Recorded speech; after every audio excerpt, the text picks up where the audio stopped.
Greetings, my scattered sisters and brothers in the Lord. Trust you know the Lord is with you wherever you find yourself scattered today, and that you know that his presence with you is more than enough for whatever you might face today. We are closing out Mark chapter 6 today. It's been quite a journey through chapter 6. It started with Jesus being rejected in his hometown synagogue, and then Jesus sent out the 12 and gave them authority, and then we read about John the Baptist and how he was executed. And then the 12 come back and report to Jesus everything that they did. And Jesus is going to take them on a retreat, but they get interrupted by the crowds. And Jesus has compassion upon the crowd. They're like sheep without a shepherd. And he teaches them, and then he ends up feeding them. We have the feeding of the 5,000. And then Jesus sent the 12 away while he dismissed the crowd and went up on the mountainside to pray. And he saw them straining at the oars as they went against the wind in the boat. And he walks out on the lake and he intends to pass by them, revealing himself to them. And he ends up getting in the boat. They're scared. He tells them not to be afraid, to be of courage. It's him. And he gets in the boat with them and they get to the other side. The winds had died down. And now we have a wrap-up statement at the end of chapter 6. And for a wrap-up statement, it's actually pretty exciting. And so I'll pick it up, Mark chapter 6, beginning at verse 53. When they had crossed over, they landed at Gennesaret and anchored there. As soon as they got out of the boat, people recognized Jesus. They ran throughout that whole region and carried the sick on mats to wherever they heard he was. And wherever he went, into villages, towns, or countryside, they placed the sick in the marketplaces. They begged him to let them touch even the edge of his cloak, and all who touched him were healed. Now, there's about 4 things I want us to think about here. First of all, we see the effort of Jesus. He's going. He goes from town to town, village to village, countryside, marketplace. Jesus is not going to just stay in one place. He is going, and he's making himself accessible. He wants people to receive the good news and receive salvation that he has come to bring. And so he doesn't stay in one place, he is going. And again, in his going, he is making himself as accessible as possible. He can only be at one place at a time, but he's going to be going. So that's the first thing we see is just the going of Jesus. And really, this is kind of mirrored in terms of how he sent out the 12. And eventually, after the resurrection, he's going to, commission the disciples to go into all the world, to every nation, and make disciples. And so we see this goingness. We see it in Jesus. Second thing I want us to pay attention to, the effort of the people to come to Jesus. And so Jesus goes, but they come. They come from all over the place. They hear where he's at, and they come. And they bring their sick, and they're just begging for Jesus to touch their sick. And if they're sick, could just touch the edge of his garment. And so they're coming from all over the place to whatever marketplace they hear Jesus might be at, they're coming. Jesus doesn't force anybody to come to him. He goes, but he can't force people to come. And I think that's an important lesson for us, that it takes effort on both sides. Yes, we see the effort of Jesus, but we also see the effort of the people responding to the effort of Jesus.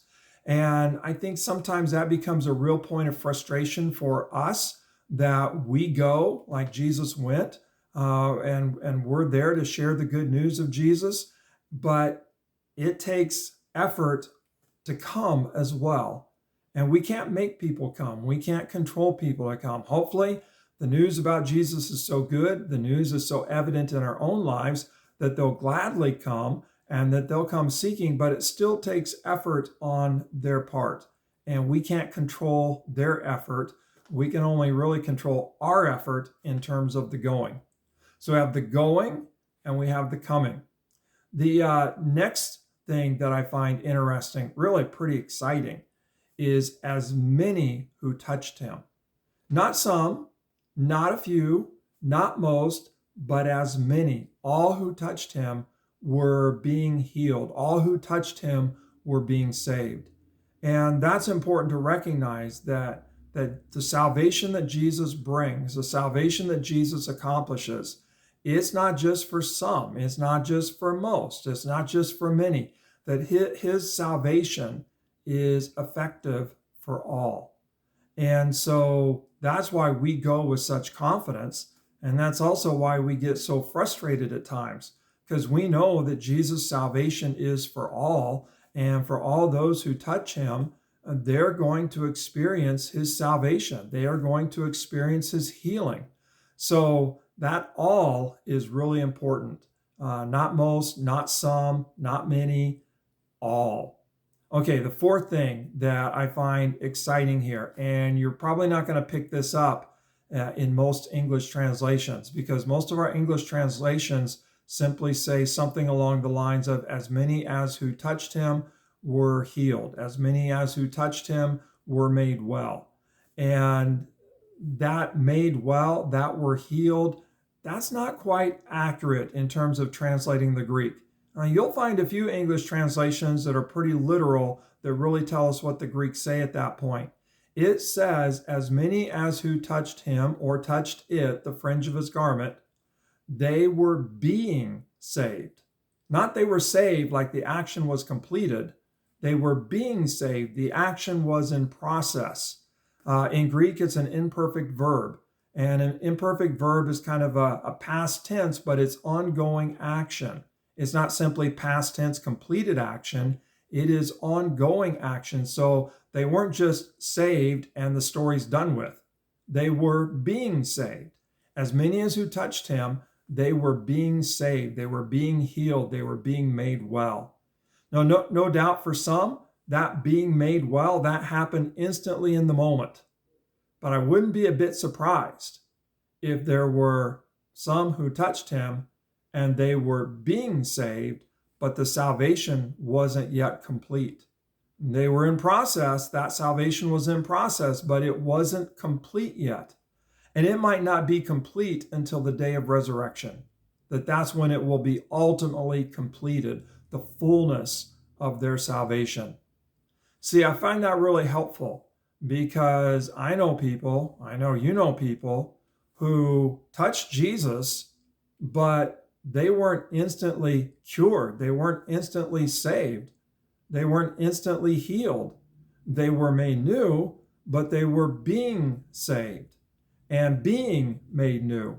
And so sometimes healing happens in an instant, but sometimes it may take a lifetime. And sometimes, well, really, truth is for all of us, death still comes, but the gospel promise is that we are saved even from death. We have the hope of resurrection. So I really appreciate the way it reads in Greek, that as many as who touched him, all who touched him or touched the fringe of his garment, were being saved. Salvation was in process.